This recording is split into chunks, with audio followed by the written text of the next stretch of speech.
December 1958, NBC Studios, New York City. 20 million Americans watched live as Frank Sinatra, the biggest star on the planet, stood at a microphone and delivered what was supposed to be a joke. Dean Martin, he said with that trademark smirk, drinks more than he earns more than he deserves, and deserves more than I can say on television. The studio audience erupted in laughter. But if you looked closely at Dean Martin's face in that moment, you'd see something that would haunt everyone who witnessed it. The exact second when a friendship died and a legend was born.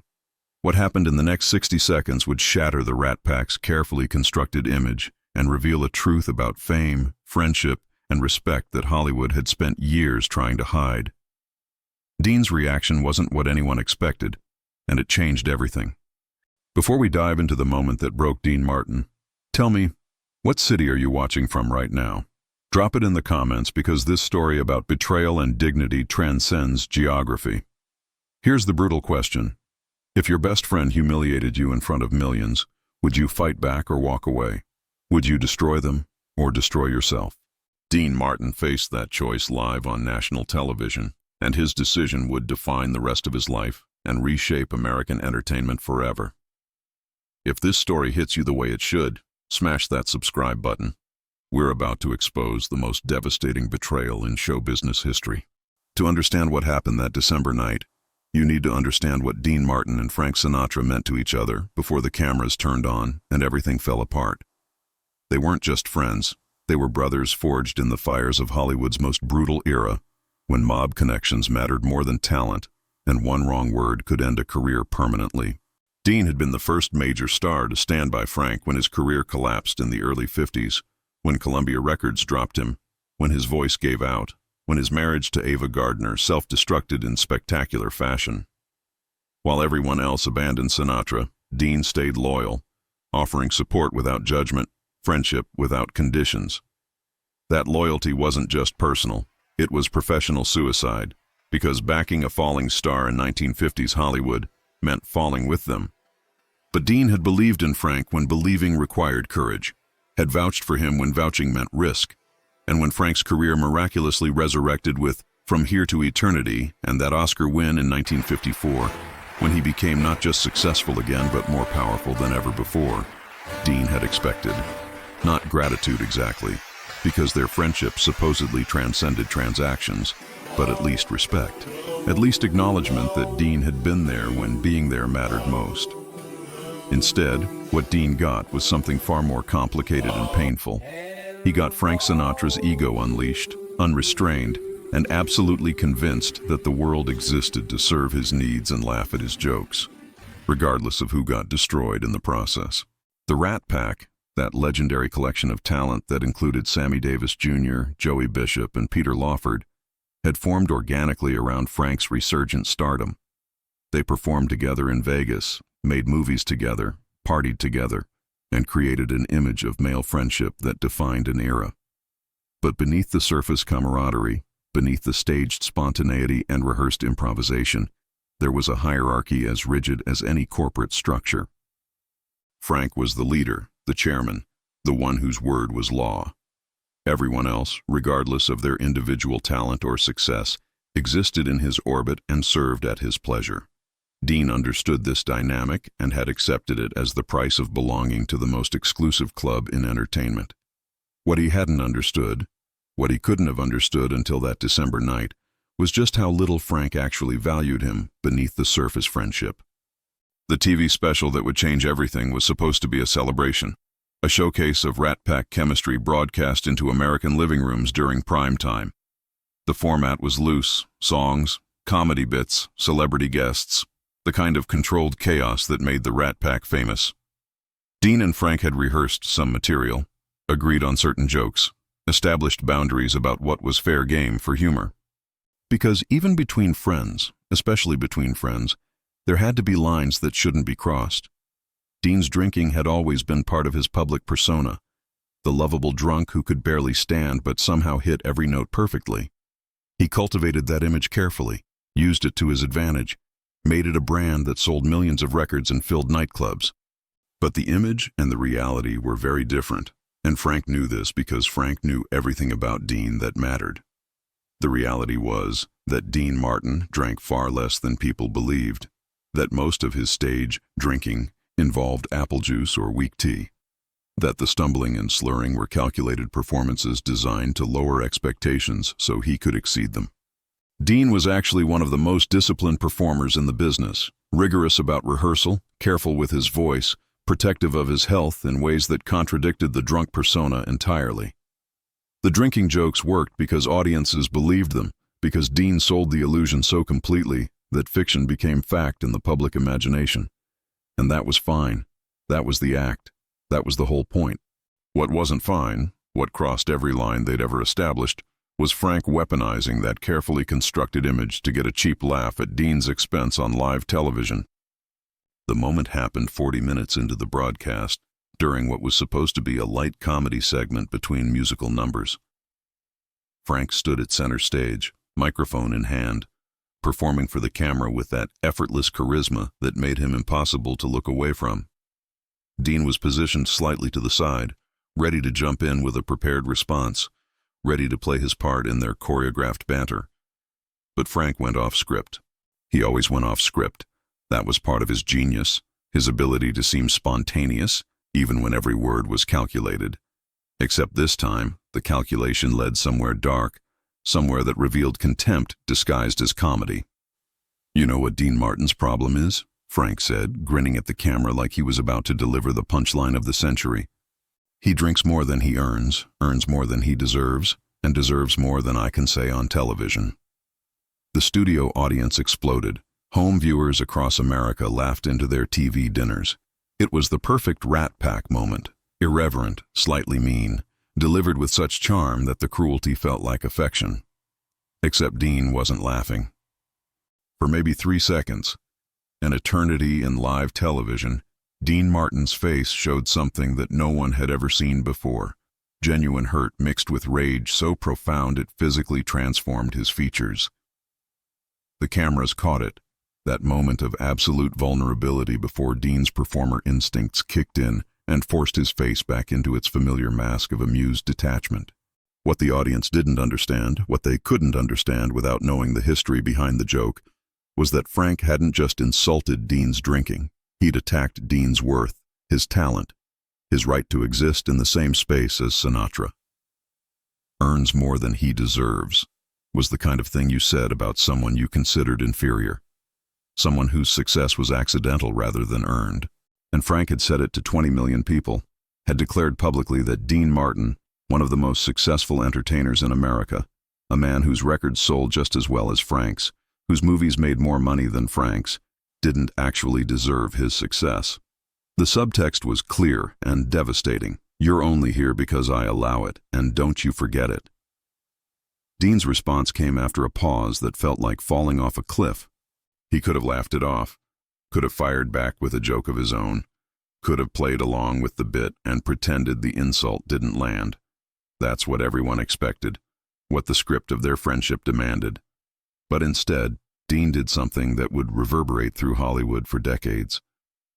He smiled, not his usual warm, slightly drunk smile, but something colder, something that didn't reach his eyes, and said with perfect clarity, "That's funny, Frank.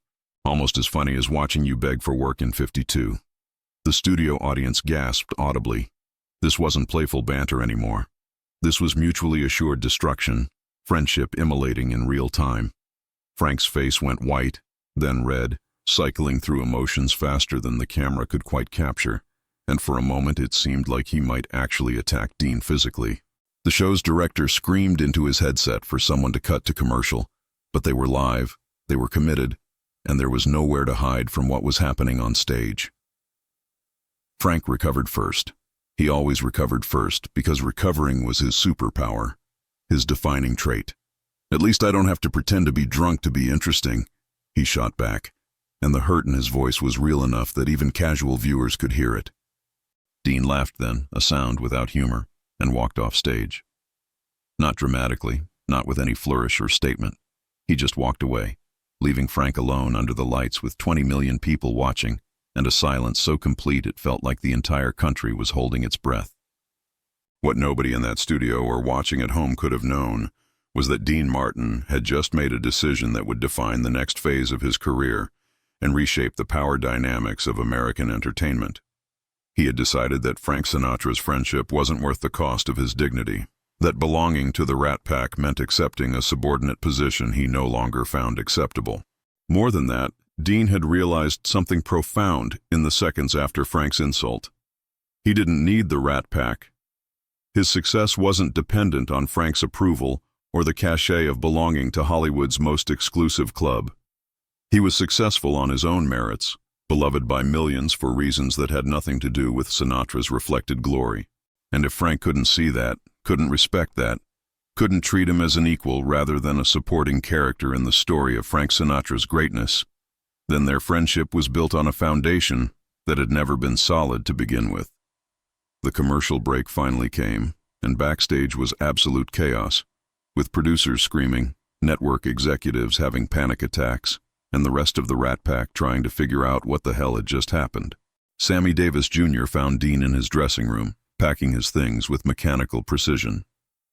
"Dean, man, you can't leave," Sammy pleaded, because Sammy understood better than anyone what it meant to be on Frank's bad side, what it cost to stand up to the chairman. "We've got another hour of show." Frank didn't mean it. You know how he is when he's performing. But Dean just kept packing, folding his jacket with the same care he gave everything, moving with the deliberate slowness of someone who had already made up his mind and wouldn't be talked out of it. "He meant it," Dean said quietly. "Maybe not consciously, maybe not with malice, but he meant it. That's how he sees me, as someone who doesn't deserve what he has, as someone whose success is some kind of cosmic joke." The look on Dean's face told Sammy that this wasn't about one insult, one joke that went too far. This was about years of accumulated slights dressed up as friendship. Frank burst into the dressing room 30 seconds later, all fury and indignation, ready to defend himself against the unforgivable crime of Dean fighting back. "What the hell was that?" he demanded, as if Dean was the one who had violated their unspoken rules, as if referencing Frank's career collapse was somehow worse than publicly declaring Dean undeserving of success. Dean turned to face him, and the expression on his face was one Frank had never seen before: complete and utter disinterest. Not anger, not hurt, just the flat emotional landscape of someone who had stopped caring. "That was me realizing that we're not actually friends, Frank. We're colleagues who've convinced ourselves that proximity equals intimacy." The silence that followed was broken only by Sammy quietly excusing himself, understanding that some conversations needed to happen without witnesses. "You're overreacting," Frank said, but his voice had lost its aggressive edge, replaced by something that might have been uncertainty, or might have been fear that he'd finally pushed too far. "It was a joke. That's what we do. We joke. You've made cracks about my marriage, my voice, my height. I've never walked off stage like a prima donna." Dean laughed at that, a genuine sound of amusement at Frank's complete inability to see the difference. "I've made jokes with you, Frank, not at you. I've never stood in front of millions of people and told them you don't deserve your success. I've never questioned whether you've earned your place. Because despite everything, despite your ego, your tantrums, your need to be worshipped, I actually respected you." The past tense of that last sentence landed like a physical blow. What Frank couldn't understand, what his massive ego prevented him from processing, was that respect was the foundation of any real friendship. You could insult someone's clothes, their choices, their habits, but you couldn't attack their fundamental worth and expect them to smile and take it. Dean had spent his entire career fighting against people who dismissed him as just a pretty face, just a drunk who got lucky, just Jerry Lewis's straight man who couldn't make it alone. He'd proven them wrong repeatedly, had built a solo career that rivaled anyone's in the industry, had earned his success through talent and discipline and relentless work. And Frank, who should have known this better than anyone, had reduced all of that to a punchline about earning more than he deserved. The betrayal wasn't just professional, it was existential, a denial of everything Dean had fought to prove about himself. "I'm done, Frank," Dean said finally, picking up his bag and heading for the door. "I'm done with the Rat Pack, done with playing second fiddle to your ego, done pretending that your approval matters more than my self-respect." Frank grabbed his arm, a desperate gesture from a man who suddenly realized he might actually lose something he'd taken for granted. "Dean, come on. We'll go back out there, I'll apologize on air, we'll make a joke about the whole thing. That's how this works." But Dean pulled his arm free and looked at Frank with something close to pity.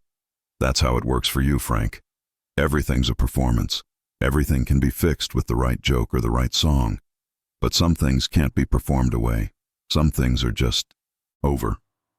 He walked out of the dressing room, out of the studio, and effectively out of the Rat Pack forever, leaving Frank Sinatra to finish the show alone and figure out what friendship meant when you'd taken it for granted one time too many. The immediate aftermath was predictable chaos. The show resumed after an extended commercial break with Frank performing solo, his voice perfect but his energy wrong, missing the chemistry that made Rat Pack performances electric. Network executives had meltdowns about the PR disaster. Entertainment columnists smelled blood and began calling their sources. By morning, every newspaper in America would run headlines about the Rat Pack's very public implosion. But the long-term consequences were what nobody saw coming. Dean Martin didn't just walk away from Frank Sinatra. He walked into the most successful phase of his career. Within months, he had his own TV variety show that would run for 9 seasons and become one of the most watched programs in America. His music career exploded, freed from the shadow of Sinatra comparisons. His movies made more money than ever because audiences loved him for being authentically himself rather than Frank's sidekick. The ultimate irony, the twist that must have killed Frank Sinatra every time he thought about it, was that Dean Martin didn't need the Rat Pack's prestige to be successful. If anything, the Rat Pack had needed Dean's warmth and relatability to balance Frank's intimidating intensity. Without Dean, the group's dynamic shifted, became harsher, less appealing to mainstream audiences.